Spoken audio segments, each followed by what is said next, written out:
Hello and welcome students. आज हम programming C video lecture series के लेक्चर 3 को स्टार्ट करने जा रहे हैं, जिसमें हम unit 2 that is introduction to C C है क्या उसके बारे में हम यहाँ पे पढ़ेंगे। तो क्विकली सबसे पहले इसके सारे टॉपिक हम रिव्यू कर लेते हैं। आपके पास जो यहाँ पे टॉपिक्स अवेलेबल है, सबसे पहले है हिस्ट्री ऑफ सी। सी कब आई, कैसे बनी, और क्या इससे पहले हमारे पास लैंग्वेज थी जिनको हम यूज करते थे। After that what are the features of C, C के क्या क्या फीचर हैं जो आपको प्रोग्राम लिखने में आपकी हेल्प करते हैं।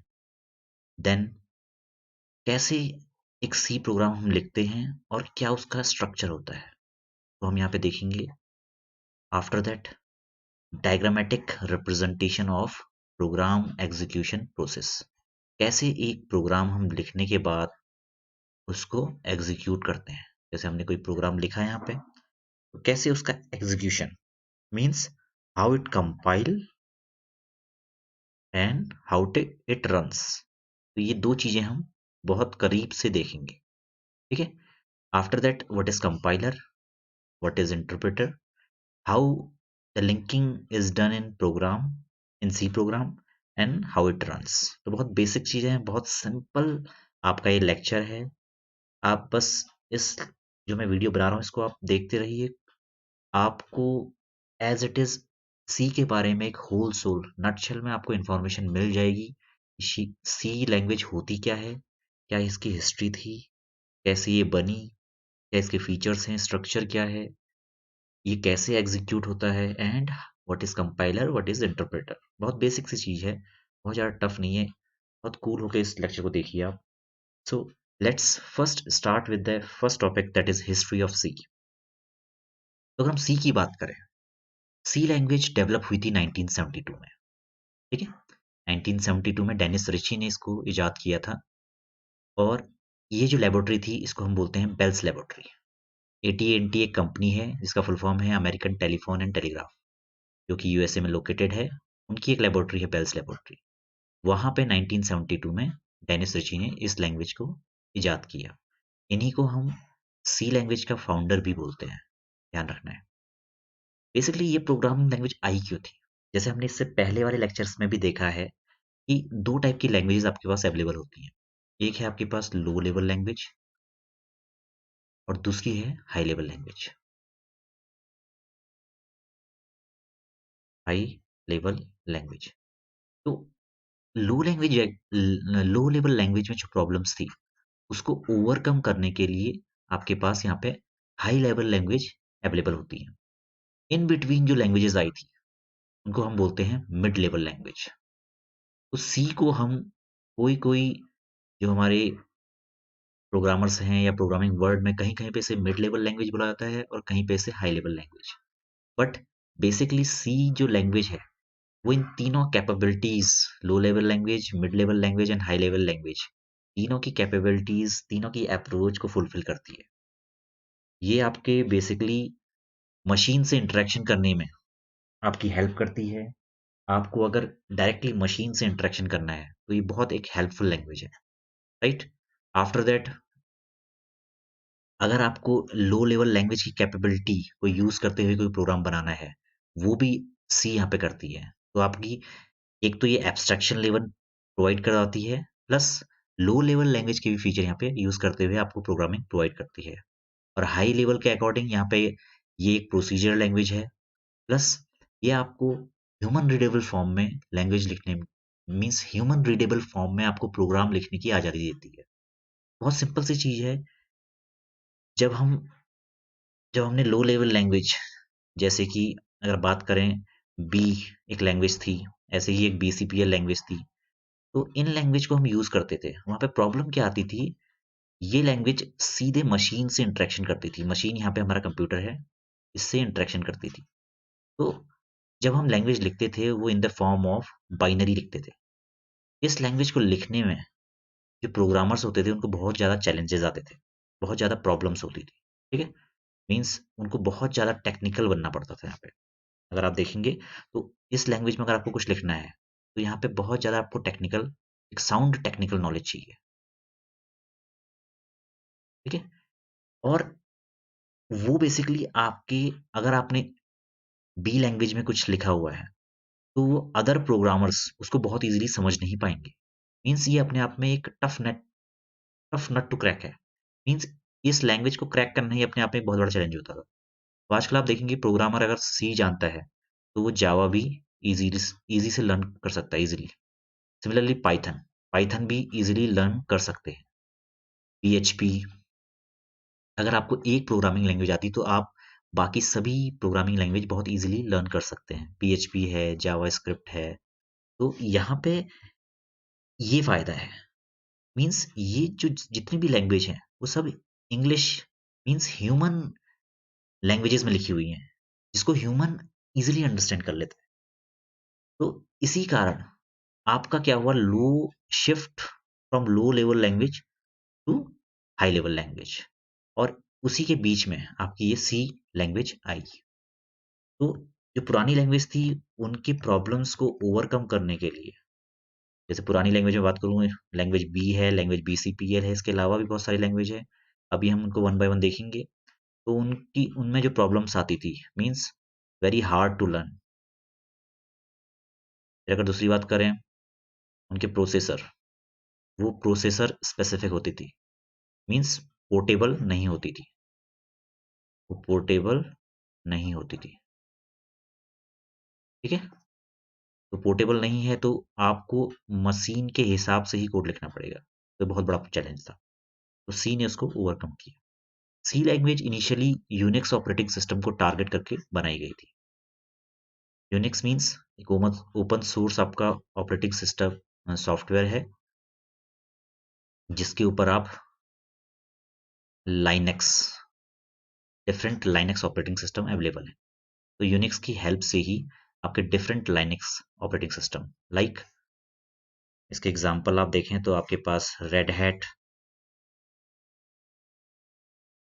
फेडोरा, ये सारे आपके ऑपरेटिंग सिस्टम हैं। सेंटोस, और अगर मैं बात करूं उबंटू, काली, कॉफी। अब यहाँ पे इतने वर्जन क्यों हैं? क्योंकि ये ओपन सोर्स है, कोई भी प्रोग्रामर उठा के अपना वर्जन बना सकता है। तो यहाँ पे आपको लाइनक्स के मोर देन 1000 वर्जन मिल जाएंगे। तो उसी को टारगेट करने के लिए, उसी के लिए आपकी सी लैंग्वेज याद हुई। ये बहुत सारे फीचर्स अपने प्रीवियस लैंग्वेज से लिए हुए हैं। मीन्स जो अर्लियर लैंग्वेजेस हैं बीसीपीएल, उनके बहुत सारे फीचर इसने इनहेरिट किए हुए हैं। मीन्स उन सारे फीचर्स को लेके ये लैंग्वेज याद हुई है। बेसिक हिस्ट्री है सी की। सबसे पहला क्वेश्चन, सी कब बनी, किसने बनाई, क्यों डेवलप हुई, क्या इसके साथ एडवांटेजेस हैं, क्या इससे पहले वाली लैंग्वेजेस में प्रॉब्लम आई थी। तो ये सारी चीजें आपको हिस्ट्री ऑफ सी में कंसिडर करनी है। नेक्स्ट चलते हैं। अब यहाँ पे हिस्ट्री की बात करें तो सबसे पहले जो लैंग्वेज आई थी 1960 में एल्गोल आई थी। इनके बहुत अंदर हम नहीं जाएंगे, बेसिक बेसिक बस name of the language, air and who developed these language, ठीक है। तो इंटरनेशनल ग्रुप ने ये लैंग्वेज बनाई थी after that BCPL in 1967, Martin Richard ने। Then B that comes in 1970, developed by Kane Thompson. Then we have traditional C that came that came in 1972, and that is developed by Dennis Ritchie. Then KNRCI 1978 में Kernighan and Dennis Ritchie दोनों ने मिलकर बनाई। यहाँ पे थोड़ा सा modification किया सी में और नई लैंग्वेज आपकी बन गई। Then after that we have ANSI C, जिसको आप वाइडली यूज करते हैं। एक आंसी कमेटी बैठी, जिन्होंने क्या किया, एक प्रॉपर गाइडलाइंस देते हुए आपको एक proper C language with library provide की, ठीक है। तो यहाँ से आपकी जो सी लैंग्वेज है बहुत ज़्यादा रिफाइन हो गई थी। After that ANSI and ISO-C, that is given by ISO committee in 1990. Then we have C99 1999, that is given by standardization committee. Basically आपको ये evolution, means how C language evolve, कैसे आपकी सी लैंग्वेज इवॉल्व हुई है, वो आपको पढ़ना है। बेसिक हिस्ट्री पढ़नी है। 1960 में पहली लैंग्वेज आई और 1999 में सी के करस्पॉन्डिंग मॉडिफिकेशन हुए। 1972 में ट्रेडिशनल सी आई थी और आंसी ने इसे कब रेक्टिफाई किया? In the year 1989। ये दो बहुत इंपॉर्टेंट पॉइंट्स हैं आपके इसमें। तो ये आपकी बेसिक हिस्ट्री है for C language. So let's move to the next topic, that is features of C. C के बेसिक फीचर्स क्या हैं? Right?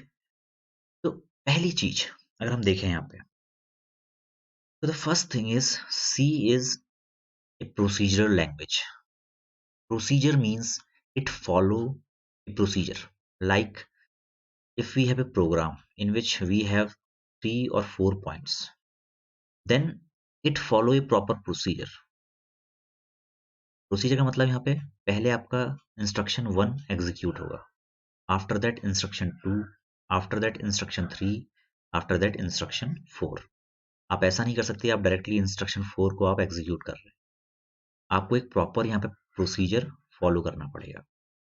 So C is a procedural language which means function आप अगर क्रिएट करेंगे सी में, function means किसी भी specific task को परफॉर्म करने के लिए आप जो सेट ऑफ इंस्ट्रक्शन लिखते हैं for performing A task, when you right set of instruction that is known as function। किसी भी फंक्शन को लिखते समय सबसे पहले आप उस फंक्शन को आपको डिक्लेयर करना पड़ेगा, मीन्स बताना पड़ेगा कि वो फंक्शन है क्या। Then you need to define that function, right? ये फंक्शन करता क्या है, and at the end you need to use और कॉल दैट फंक्शन। ये 3 स्टेप हैं, इनको आपको इसी ही फॉर्म में यूज करना पड़ेगा। अगर आपने पहले कॉल कर दिया तो आपका पूरा का पूरा प्रोग्राम रॉन्ग हो जाएगा, which means you don't have any function, you haven't defined any function but you are using a function which is not available in C। तो आपको एक बेसिक प्रोसीजर है उसको फॉलो करना है। तो यही C का मेन मोटो है, that it is a procedural language. After that it is fast and efficient. Fast and efficient का मतलब ये है कि ये मिड लेवल और हाई लेवल दोनों कैटेगरी को पूरा करती है। इट मीन्स यहाँ पे जो एब्स्ट्रैक्शन लेवल होता है वो मिनिमम होता है, कम से कम होता है। मीन्स लो लेवल लैंग्वेज में तो क्या होता है कि आपका जो एब्स्ट्रैक्शन लेवल होता है बिल्कुल जीरो होता है, मगर मिड लेवल में आपका एक सिंगल लेवल ऑफ एब्स्ट्रैक्शन हो सकता है। तो जहाँ पे मिनिमम एब्स्ट्रैक्शन होता है वहाँ पे वो मशीन से इंटरेक्शन करने में बिल्कुल भी टाइम नहीं लगाएगी और बहुत ज़्यादा फास्ट एफिशिएंट होगी। नेक्स्ट है आपका मॉड्यूलरिटी। आप पूरे प्रोग्राम को डिफरेंट फंक्शन में तोड़ के आप यहाँ पे अपना प्रोग्राम लिख सकते हैं, दैट इज कॉल्ड मॉड्यूलरिटी। आपने 4 मॉड्यूल बनाए, इसको कंबाइन करते हुए आपने क्या किया, अपना पूरा का पूरा प्रोग्राम बना दिया। तो ये है आपका modularity. After that statically typed, इसका मतलब देखिए ये क्या है, यहाँ पे जो भी आपने सिंटेक्स लिखा हुआ है that is taken from the library should be written in the same form. Means अगर printf एक फंक्शन है सी में जिसको आप यूज करना चाहते हैं, तो ये सिर्फ और सिर्फ किसी कंटेंट को प्रिंट करने में आपकी हेल्प करेगा। यहाँ पे आप कंटेंट लिख दीजिए, तो इस कंटेंट को प्रिंट करने में आपकी हेल्प करेगा। अब ध्यान ये रखना है कि अगर आपको कोई स्टेटमेंट सी में एग्जीक्यूट करवाना है, सबसे पहले तो आपको इस स्टेटमेंट को लिखना है, then end of that you need to terminate that statement. और ये मस्ट है सी में, ये ध्यान रखना। टर्मिनेशन के लिए आपका सेमीकोलन यूज होता है। तो ये बेसिक चीजें हैं जो स्ट्रिक्टली आपको दी गई हैं, तो इनको हम बोलते हैं ये स्टैटिकली टाइप्ड है लैंग्वेज, विच मीन्स कि जो आपको दिया है आपको एज इट इज वैसा ही यूज करना है, राइट? नेक्स्ट है आपका जनरल पर्पस लैंग्वेज। ये मोस्टली जितने भी मशीन लेवल कोड या असेंबली कोड या बेसिकली मशीन से इंटरेक्शन करने के लिए जितनी भी एप्लीकेशन बनती हैं वो सी में बनाई जाती हैं, क्योंकि मशीन से इंटरेक्शन करने में ये आपकी बहुत हेल्प करता है, तो इसलिए इसको हम जनरल पर्पस लैंग्वेज बोलते हैं। सी लैंग्वेज में आपके बहुत सारे ऑपरेटर हैं, इनको आप यूज कर सकते हैं। उसके अंदर आपके अर्थमेटिक ऑपरेशन आ सकते हैं, जैसे plus, minus, into, divide, mod, ठीक है? तो इस टाइप के बहुत सारे आपके ऑपरेटर हैं। आप बिटवाइज या लॉजिकल यूज कर सकते हैं। ये आपका लॉजिकल हो गया, ये बिटवाइज हो गया। सिमिलरली और के लिए आप लॉजिकल और बिटवाइज और। तो बिल्ट इन ऑपरेटर आपको अवेलेबल हैं जिनको आप इजीली यूज कर सकते हैं। After that we have libraries with rich functions. आपके पास बहुत सारी लाइब्रेरीज होती हैं। लाइब्रेरीज मतलब set of programs in which we have a number of functions for our usage। जैसे आपके पास जनरल दो लाइब्रेरी जो आपके पास अवेलेबल वो हैं stdio.h। इसको हम standard input output header file भी बोलते हैं। ये एक बेसिकली एक हेडर फाइल है। इसका फुल फॉर्म है स्टैंडर्ड इनपुट आउटपुट। ऐसे ही एक आपके पास conio.h कन्फ्यूग्रेबल इनपुट आउटपुट। इसके अंदर आपके पास बहुत सारे फंक्शंस, बहुत सारे डेटा टाइप्स यूज करने के लिए अवेलेबल रहते हैं। तो यहाँ पे क्या है, लाइब्रेरीज हैं जिनके अंदर बहुत सारे फंक्शंस अवेलेबल रहते हैं। अब मैंने आपको बताया था ये बोथ मिड लेवल और हाई लेवल लैंग्वेज की तरह ट्रीट की जाती है। तो मिड लेवल मीन्स यहाँ पे एब्स्ट्रैक्शन लेवल मिनिमल होगा। तो क्या होगा, आपको ह्यूमन रीडेबल फॉर्म में कोड भी मिल जाएगा, प्लस मशीन से इंटरेक्शन करने में बहुत इजी भी होगा। ठीक है, तो इस कारण ये एक बहुत अच्छा फीचर है सी का। सिमिलरली पोर्टेबिलिटी, ये आपका मशीन से बाइंड नहीं रहती है। आपने अगर डॉट सी कोई कोड लिखा हुआ है, आपने let suppose sum of two number के लिए कोड लिखा हुआ है सम डॉट सी, तो इस कोड को उठा के आप दूसरे कंपाइलर में ले जाइए और वहां पे इजीली रन कर सकते हैं, क्योंकि कोड में ऐसा सच कोई चेंजेस नहीं आएगा। मगर जो मशीन कोड होगा वो आपका अकॉर्डिंग टू प्रोसेसर होगा, वो आपका पोर्टेबल नहीं होगा, ये ध्यान रखना है। Machine code is not portable but your source code is portable. Portability का ये मतलब है सी में। ठीक है, इजी टू एक्सटेंड, कोई आपने फंक्शन लिखा है, लेट सपोज आप आपने एक सम फंक्शन लिखा है, सॉरी सम डॉट सी एक फाइल लिखी हुई है। अब अगर आप चाहें तो इसको कैलकुलेटर की फॉर्म में भी बना सकते हैं।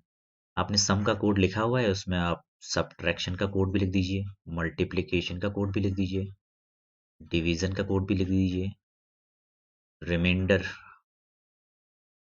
रिमाइंडर गेट करने का भी लिख दीजिए, परसेंटेज गेट करने का भी लिख दीजिए। तो आप एक ही कोड को एक्सटेंड करके उसमें मल्टीपल फंक्शनैलिटी ऐड कर सकते हैं। इसका मतलब ये है।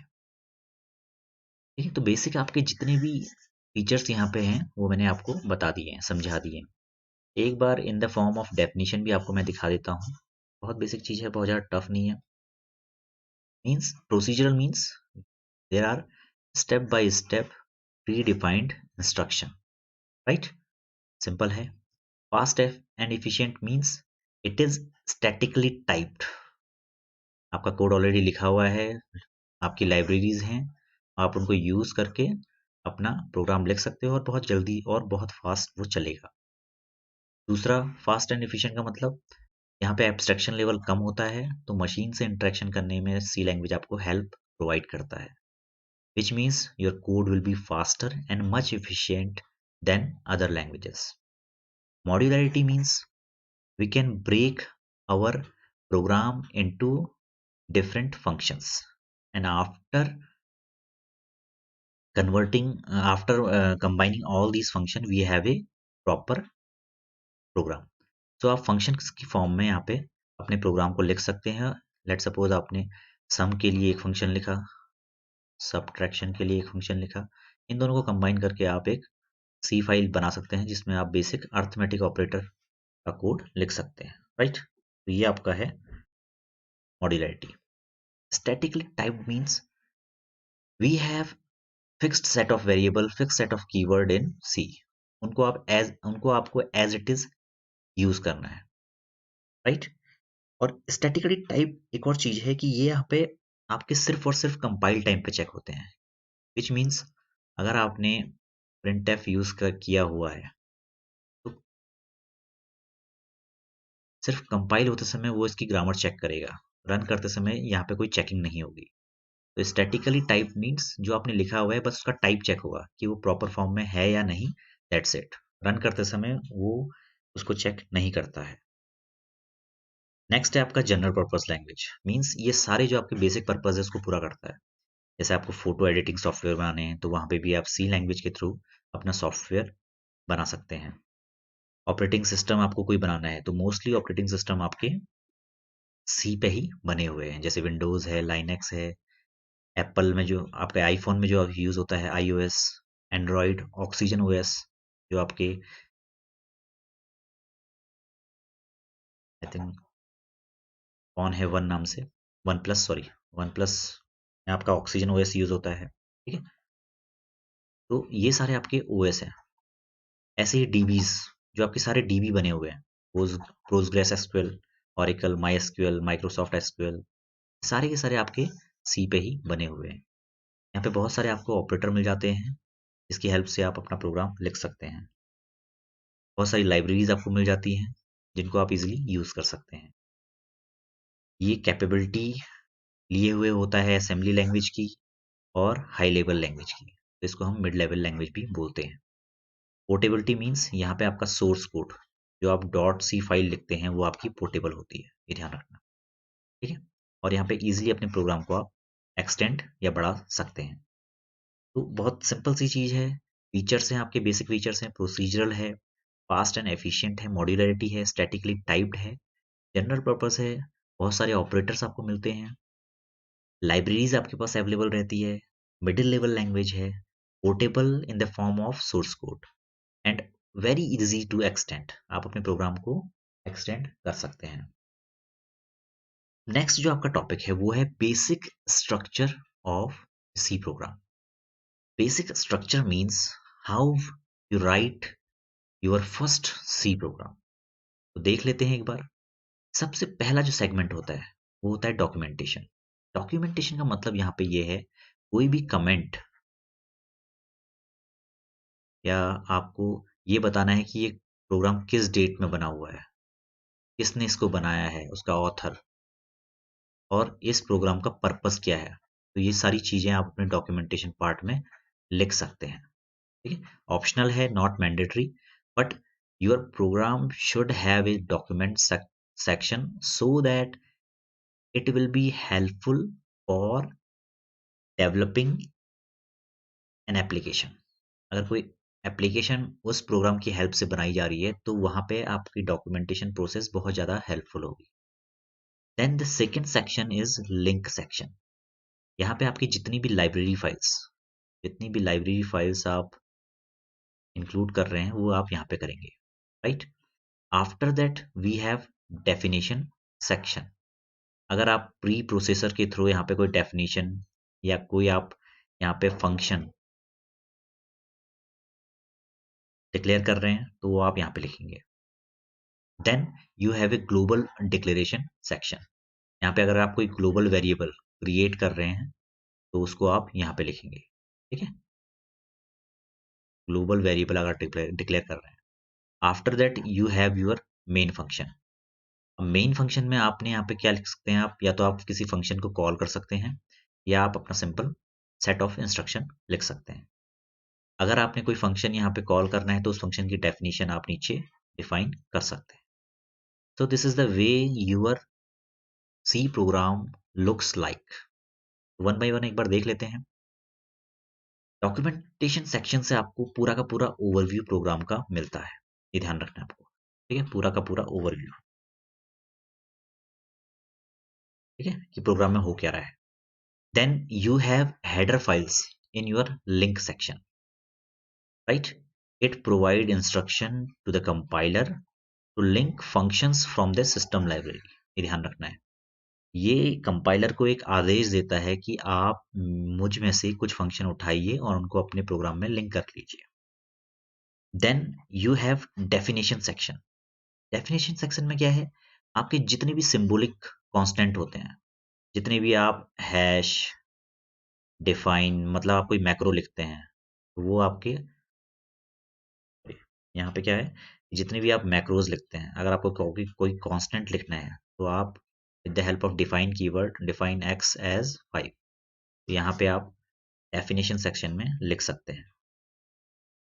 After that you have global declaration section. यहाँ पे आप कोई ग्लोबल वेरिएबल या कोई फंक्शन डिक्लेयर कर सकते हैं, एक ग्लोबल वेरिएबल या कोई user defined function. I think पिछली साइड में मैंने कुछ यहाँ पे रॉन्ग बोल दिया था। डेफिनेशन सेक्शन में फंक्शन आपके नीचे आते हैं, ठीक है, तो ध्यान दीजिएगा, थोड़ा सा यहाँ पे रॉन्ग हो गया था। तो ग्लोबल डिक्लेरेशन सेक्शन में आपके global variables and user defined functions. So global variables and user defined function. After that main function, ये आपकी बैकबोन है पूरे प्रोग्राम की। It is necessary to have one main function every C programme.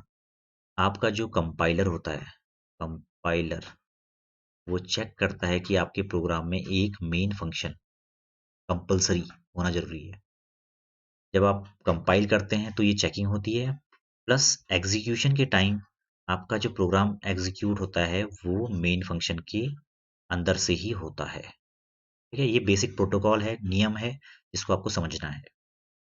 इसके दो part होते हैं, declaration and execution. तो यहाँ पे ध्यान देने वाली बात है, डिक्लेरेशन पार्ट में आपके सारे के सारे वेरिएबल्स डिक्लेयर होते हैं, and after that you have all the instruction that need to be executed in your program, right. और जो भी आपके स्टेटमेंट होते हैं वो यहाँ पे सेमी कॉलम से एंड होते हैं। अब मेन फंक्शन को आपको बेसिक में यहाँ पे दिखा देता हूँ लिख के। आपका मेन फंक्शन इस तरह से दिखता है। इसका कुछ रिटर्न टाइप होना चाहिए। रिटर्न टाइप आपको ये सब चीजें समझाऊंगा मैं नेक्स्ट लेक्चर्स में, क्योंकि यहाँ पे आपके लिए बहुत ज्यादा हो जाएगा ये। अभी सिंपल आप फंक्शन का वो देख लीजिए कैसे फंक्शन लिखा जाता है। मेन फंक्शन, यहाँ पे आपका फंक्शन स्टार्ट होगा, यहाँ पे आपके कुछ इंस्ट्रक्शन होंगे 1 2 3 4 and after that your function will be and. इसको बोलते हैं रिटर्न टाइप।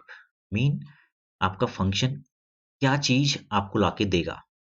अगर void आपने लिखा हुआ है, it means there is no return type. आपका फंक्शन कुछ भी रिटर्न करके देगा।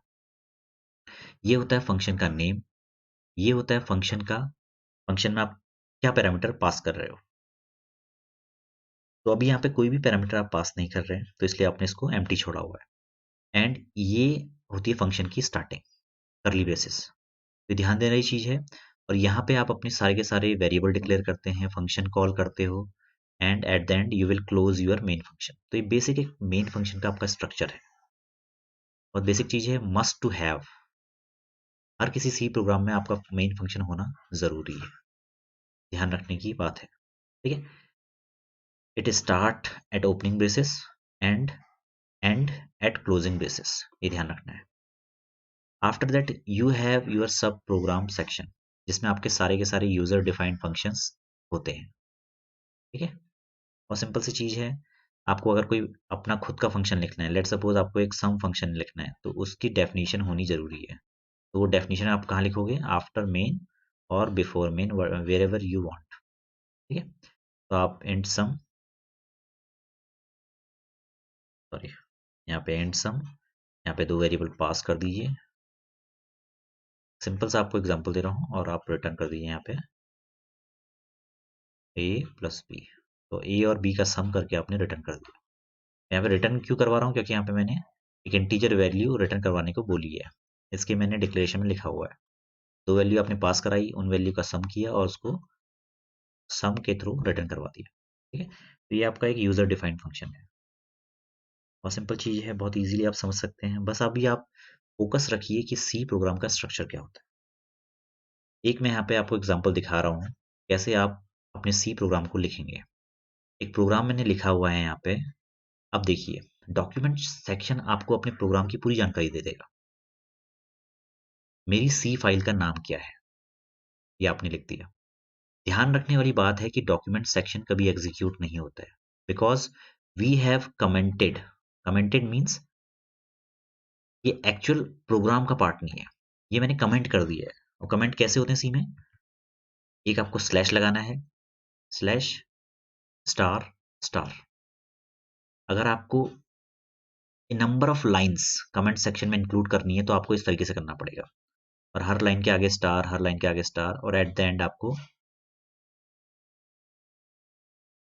आपको इससे ही क्लोज करना पड़ेगा। तो पूरा का पूरा जितनी भी लाइंस आप कमेंट करना चाहते हैं वो आप यहाँ पे कमेंट करवा सकते हैं। और अगर सिंगल लाइन कमेंट है उसको आप ऐसे भी कर सकते हैं। ठीक है, ध्यान रखने की बात है।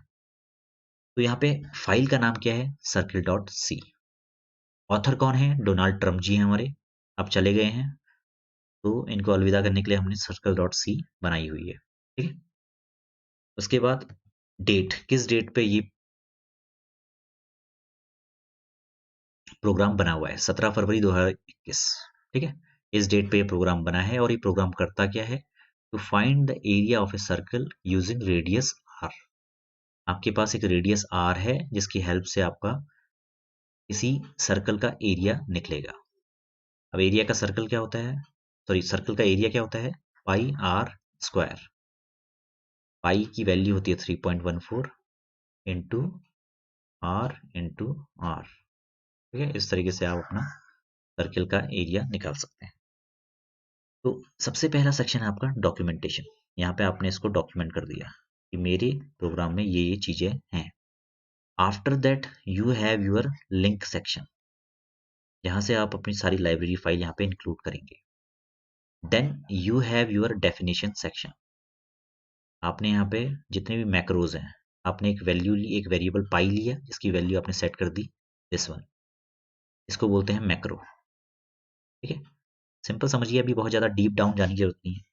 तो ये है आपका डेफिनेशन सेक्शन, इसको हम बोलते हैं definition. After that you have declaration.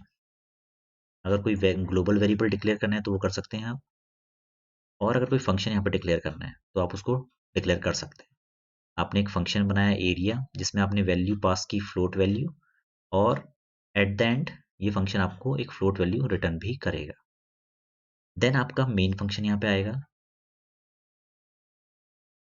ये, और ये आपका जब तक आपका कर्ली ब्रेसेस एंड नहीं होता है तब तक चलेगा। ठीक है, and after that you have your sub programme, जो आपने ऊपर एरिया फंक्शन बनाया हुआ है उसको आपने यहाँ पे डिफाइन कर दिया।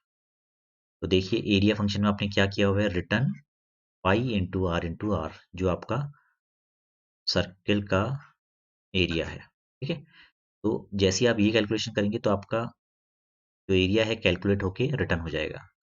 और मेन फंक्शन के आपने अंदर क्या किया हुआ है, एक वैल्यू ली हुई है आर, उसकी वैल्यू लिखी हुई है 10, और प्रिंट एफ के थ्रू आप उस एरिया को प्रिंट करा रहे हैं बाई कॉलिंग एरिया फंक्शन। ठीक है, अब यहाँ पे एंड टाइप बना रखा है आपने, तो यहाँ पे आप रिटर्न 0 कर रहे हैं। ठीक है, ये ध्यान रखिएगा। बहुत सिंपल सी चीज है। First thing is documentation, then linking, then definition, declaration, main function and your sub program. Let's move to the next slide. Next जो आपका टॉपिक है वो है प्रोग्राम एग्जीक्यूशन प्रोसेस। कैसे आपका एक प्रोग्राम एग्जीक्यूट होता है, ये हमने ऑलरेडी पिछले लेक्चर में देख लिया है, दोबारा से एक बार देख लेते हैं। सबसे पहले आप सोर्स कोड लिखते हैं। यहाँ पे आपने सोर्स कोड लिखा, देन आप प्री प्रोसेसिंग करते हैं। मीन्स जितने भी आपके पास यहाँ पे हैश के थ्रू आपने जितने भी प्री प्रोसेसर यूज कर रखे हैं वो यहाँ पे प्रोसेस होते हैं। मीन्स अगर आप कोई हेडर फाइल, हेडर लाइब्रेरी आप इंक्लूड करवा रहे हैं, कोई मैक्रो आप यहाँ पे डिफाइन कर रहे हैं, तो ये सब के सब यहाँ पे प्री प्रोसेस होंगे। प्री प्रोसेसिंग होती है और वो आपका कंपाइलेशन से पहले होती है, राइट। तो यहाँ पे प्री प्रोसेसिंग मीन्स कंपाइलेशन से पहले जो भी प्रोसेसिंग रिक्वायर्ड है उसको प्री प्रोसेसिंग बोलते हैं। देन यहाँ पे कंपाइलर, आपका पूरा का पूरा प्रोग्राम का सिंटैक्स चेक होता है, सिंटैक्स चेक। देन यहाँ पे आपका असेंबली कोड जनरेट होता है। असेंबली कोड मीन्स जो आप लो लैंग्वेज में आपने देखा था ना, लो लेवल लैंग्वेज में आपका दो टाइप का कोड होता है, assembly and machine code. Machine code directly machine से कन्वर्ट करता है, while assembly language is a prior version of, और प्रायर और advance version of machine language. तो असेंबली कोड क्या है, आपके कोड को पूरा यहाँ पे असेंबल करता है। एंड देन आपका असेंबलर उस कोड को, जैसे आपका एक सर्किल डॉट सी फाइल थी यहाँ पे, सर्किल डॉट सी, तो असेंबलर क्या करता है, सारे कोड को असेंबल करके आपको एक ओबीजे फाइल देगा, सर्किल डॉट ओबीजे फाइल, जो आपके प्रोसेसर से बाउंड होगी। ये आपकी फाइल पोर्टेबल नहीं होगी, ध्यान रखना। तो यहाँ पे आपको ऑब्जेक्ट कोड मिल जाता है। इसके बाद जो लिंकर होता है वो आपके ओबीजे कोड में सारी लाइब्रेरी फाइल्स को इंक्लूड कर देता है। Library means stdio dot H में जो जो stdio डॉट हेडर फाइल के जो जो फंक्शन आपने यूज कर रखे हैं उन फंक्शंस को लिंकर लिंक करवा लेता है। और जो आपका फाइनल मशीन कोड इस प्रोसेस के थ्रू जनरेट होता है bye linking with different libraries, वो आपकी मशीन में लोड होता है और आपकी रैम में एग्जीक्यूट होता है। ठीक है? तो यहाँ पे एट द एंड आपका जो पूरा कोड है वो एग्जीक्यूट होगा। तो सबसे पहले source code, preprocessing, then preprocessing होने के बाद syntax check that is compilation. Assembler के थ्रू आप असेंबली कोड जनरेट कर सॉरी असेंबली कोड आपका जनरेट होता है और असेंबलर क्या करता है, उसको आपको मशीन कोड में कन्वर्ट करवाता है, ऑब्जेक्ट कोड में। देन आपके हेडर फाइल में जितने भी फंक्शन लिखे हुए हैं उनकी लिंकिंग होती है। लिंकर क्या करता है, आपको फाइनल मशीन कोड प्रोवाइड करता है। देन लोडर आपका जो पूरा कोड है उसको मेमोरी में लोड करवाता है और एट द एंड मेमोरी में लोड होने के बाद वो एग्जीक्यूट होता है। तो इस तरीके से आपका एक पूरा का पूरा प्रोग्राम का एग्जीक्यूशन होता है। बहुत बेसिक चीज़ है, बहुत सिंपल है, बहुत ज़्यादा टफ नहीं है। तो सबसे पहले आपने सी कोड लिखा, after that you have done your pre processing. Pre processing means जो भी आपने हैश के साथ यहाँ पे लिखा हुआ है वो आपके कोड के संग अटैच होता है। ठीक है, preprocessor files are attached with your code. जैसे आपके stdio.h है या डिफाइन आपने कुछ कर रखा है तो आपके सी सोर्स कोड के साथ अटैच हो जाएगा। आफ्टर दैट कंपाइलर आपके पूरे सिंटैक्स को चेक करता है और आपका असेंबली लेवल कोड प्रोवाइड करता है। आफ्टर दैट असेंबलर क्या करेगा, सारे के सारे कोड को उठाएगा एंड आपका ऑब्जेक्ट कोड जनरेट करेगा, जो सिमिलर टू बाइनरी डिजिट्स भी हो सकता है, जिसको हम मशीन कोड भी बोलते हैं। लिंकर क्या करता है बेसिकली, ये आपके ऑब्जेक्ट कोड को लिंक करता है आपकी लाइब्रेरी फाइल से, राइट। और लिंक करने के बाद ये आपको एक फाइनल मशीन कोड प्रोवाइड करता है which is ready to execute. जैसे आपने stdio.h फाइल या हेडर लाइब्रेरी यूज की है तो उसमें से वो printf को उठाएगा और इसको लिंक कर देगा आपके सोर्स कोड से। सोर्स कोड क्योंकि सर्किल डॉट सी की फॉर्म में था, ये ऑब्जेक्ट की फॉर्म में कन्वर्ट हुआ था, जो फाइनली बना था सर्किल डॉट ओबीजे। तो ओबीजे और ये यहाँ पे लिंकिंग, इसकी लिंकिंग printf से हो जाती है। ठीक है, तो ये दोनों लिंक हो जाते हैं।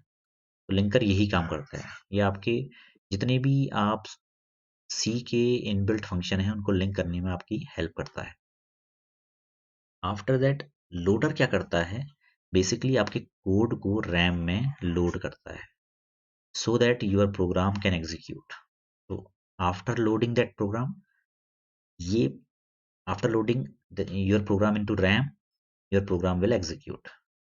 और इसी प्रोग्राम को हम फिर प्रोसेस बोलते हैं। तो एक प्रोसेस की फॉर्म में आपकी मेमोरी में स्टोर होता है और यहाँ से इसका एग्जीक्यूशन स्टार्ट होता है। बहुत सिंपल सी चीज़ है, दोबारा पढ़िएगा आपको इजीली समझ में आ जाएगा। नेक्स्ट टॉपिक पे चलते हैं। What is the difference between compiler and interpreter. Compiler basically क्या करता है, कंपाइलर आपके कोड को, आपके जो लिखे हुए कोड हैं, जैसे आपने सी लैंग्वेज में कोई कोड लिखा हुआ है, आपने लिखा है सर्किल डॉट सी, तो यहाँ पे कंपाइलर क्या करता है बेसिकली, आपके कोड को सर्किल डॉट ओबीजे में कन्वर्ट करने में आपकी हेल्प करता है, ये ध्यान रखना। ठीक है, it is a program which translate the human readable code to a language computer process understand. Means आपने printf लिखा हुआ है तो उसको क्या करेगा, बाइनरी की फॉर्म में कन्वर्ट कर देगा। आपने हैश डिफाइन लिखा हुआ है तो उसको मशीन कोड में कन्वर्ट करता है, दैट इज 0 1। ठीक है, कंपाइलर बेसिकली क्या करता है, आपके कोड को चेक करता है और उसको ओबीजे में कन्वर्ट करने में आपकी हेल्प करता है।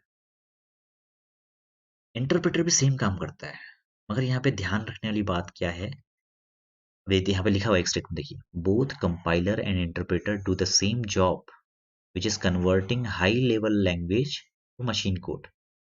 मगर यहाँ पे डिफरेंस क्या है, ये ध्यान देना है। कंपाइलर मशीन कोड जनरेट करने से पहले, राइट, मतलब जैसे आपका कोड आपने लिखा हुआ है सर्किल डॉट सी, यहाँ पे देखते हैं, रुकिए आपको एक डायग्राम से बताता हूँ, सर्किल डॉट सी। अब विंडोज में क्या होता है कि आपको कोई भी प्रोग्राम रन होने के लिए आपको क्या चाहिए, आपको एक exe फाइल चाहिए। लेट सपोज की exe फाइल है सर्किल डॉट exe, ठीक है, ये आपकी exe फाइल है। अब कंपाइलर क्या करता है, इन बिटवीन एक आपका ओबीजे डॉट ओबीजे फाइल भी बनाएगा, एक इंटरमीडिएट कोड भी बनाता है, मगर इंटरप्रेटर ये नहीं करता है, वो डायरेक्टली डॉट सी से डॉट exe बना देगा। तो डिफरेंस इन दोनों में यही है कि compiler will convert the code into machine code before running that program, while interpreter convert code into machine code when the program is run। तो यहाँ पे आप ध्यान देंगे, कंपाइलर क्या करता है कि आपका एक इंटरमीडिएट कोड प्रोवाइड करता है before providing U a process, तो इसको हम बोलते हैं इंटरमीडिएट कोड। वाइल इंटरप्रेटर क्या करता है, डायरेक्टली जब आपका प्रोग्राम रन होता है उसी टाइम पे आपको एक मशीन कोड प्रोवाइड करेगा। तो अब ध्यान दीजिए, यहाँ पे एक प्रोसेस बढ़ रही है तो यहाँ पे इसका टाइम बढ़ जाएगा, वाइल इंटरप्रेटर यहाँ पे कम टाइम लेगा। मगर अल्टीमेटली लॉन्ग रन में कंपाइलर क्या करता है, यहाँ पे आपको इंटरमीडिएट कोड ऑलरेडी बना हुआ है, तो बार बार कंपाइलेशन होती नहीं है और आपका कोड लॉन्गर रन में जल्दी रन होता है। अगर इंटरप्रेटर में बार बार वही प्रोसेस हो रही है तो यहाँ पे टाइम, अगर आप बार बार एक ही चीज को अगर एवरेज निकालेंगे उसका तो यहाँ पे टाइम ज्यादा लगेगा। तो यही डिफरेंस है कंपाइलर में और इंटरप्रेटर में। एक बार देख लेते हैं, यहाँ पे सोर्स कोड आपके पास अवेलेबल है, आपने उसकी प्री प्रोसेसिंग की, आपको ऑब्जेक्ट कोड मिला और उसके बाद इसकी प्रोसेसिंग हुई और आपको मशीन कोड मिला। बट इन इंटरप्रेटर क्या होता है, वहीं पे आपको एक इंटरमीडिएट कोड मिलता है जो at the time when you execute your program वो रन हो जाता है। मतलब ये सारी प्रोसेस एक साथ होती है, बट कंपाइलर में क्या होती है, ये अलग से होती है एंड ये अलग से होती है, right. This is the difference between compiler and interpreter. और सिंपल से ये बहुत ज़्यादा टफ नहीं है, अगर आप देखेंगे आपका जो सिंपल डॉट सी कोड है, दोनों ही काम क्या करते हैं, आपके डॉट ओबीजे में कन्वर्ट करने में आपकी हेल्प करते हैं। अब ध्यान देने वाली बात है कि कंपाइलर सी में सिर्फ कंपाइलर होता है, यहाँ पे इंटरप्रेटर नाम की कोई चीज़ नहीं होती। तो आपका कोड हमेशा इंटरमीडिएट कोड जो कि ओबीजे होता है वो प्रोवाइड करता है। जो इंटरप्रेटर होता है वो आपके पाइथन और पाइथन लैंग्वेज में आपका इंटरप्रेटर होता है, ये ध्यान रखना है, ठीक है। आपके जावा में भी आपके पास कंपाइलर है, ठीक है, जिसको हम जस्ट इन टाइम कंपाइलर बोलते हैं। फिर बाद में पढ़ेंगे नेक्स्ट, जब हम जावा का ट्यूटोरियल देखेंगे तो कंपाइलर आपके सी में कंपाइलर यूज होता है, ये ध्यान रखिएगा। इन दोनों के बीच में डिफरेंस देख लेते हैं। कंपाइलर क्या है, it scans the entire program and translate it as a whole into machine code, पूरे प्रोग्राम को एक साथ ट्रांसलेट करता है। जबकि इंटरप्रेटर क्या करेगा, वन बाय वन स्टेटमेंट, मतलब एक स्टेटमेंट एट ए टाइम उसको उठाएगा, उसको मशीन कोड में कन्वर्ट करेगा। Interpreter usually take less amount of time to analyse the source code. अब क्यों, क्योंकि यहाँ पे लाइन बाय लाइन आपका कोड चल रहा है। मगर अगर पूरा प्रोग्राम हम देखेंगे तो पूरा प्रोग्राम जब हम इन कंपैरिजन ऑफ कंपाइलर देखेंगे तो ये स्लोअर होगा। बट कंपाइलर क्या होता है, लार्ज टाइम लेता है कंपाइल होने के लिए क्योंकि पूरा कोड एक साथ उठाता है, बट ओवरऑल एग्जीक्यूशन टाइम इसका फास्टर होता है, ये ध्यान रखना है। यहाँ पे कोई इंटरमीडिएट कोड जनरेट नहीं होता है, तो मेमोरी यहाँ पे एफिशिएंट हो जाएगी, आपका स्पेस कम यूज होगा, ठीक है।